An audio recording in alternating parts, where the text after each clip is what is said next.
കണിയാരല്ലേ? അതെ. ഞങ്ങളൊന്ന് സമയം നോക്കാൻ വന്നാ. വരിക. ദാ നോക്കിക്കോളൂ. 2:30 മണിയായി. പോയിക്കോളൂ. ഓ സന്തോഷമായി.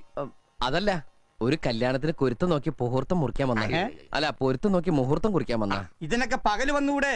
സന്ധ്യ കഴിഞ്ഞാൽ ഇതൊന്നും നോക്കാൻ പാടില്ല. ചെറുക്കനെ മിഡ് നൈറ്റിലാ സെറ്റപ്പ് ആയത്. നാളെ ഏർലി മോർണിംഗിൽ വെഡിങ് നടത്തണം. എല്ലാം ഷടപടേന്നായിരുന്നു. എന്താന്ന്? നമ്മള് ബ്രാഹ്മണന്മാരാണെന്ന് വിചാരിച്ചോട്ടെ. എല്ലാം പെട്ടെന്നായിരുന്നേ. എന്നാ പിന്നെ കല്യാണം കൂടി കഴിഞ്ഞിട്ട് മുഹൂർത്തം നോക്കിയാ പോരായിരുന്നു. മതിയായിരുന്നു, വെറുതെ മനുഷ്യന്റെ ഉറക്കം കളഞ്ഞു. കണിയാൻ സാറോ അങ്ങനെ പറയരുത്. വിവരങ്ങളൊക്കെ ഇത് പറയും. മഹാലക്ഷ്മി പാതിരാക്ക് വന്നാലും മടക്കി വിടാൻ പാടില്ലെന്നാ. മഹാലക്ഷ്മി ആരാ? മോള ഭാര്യ ആയിരിക്കും അല്ലേ?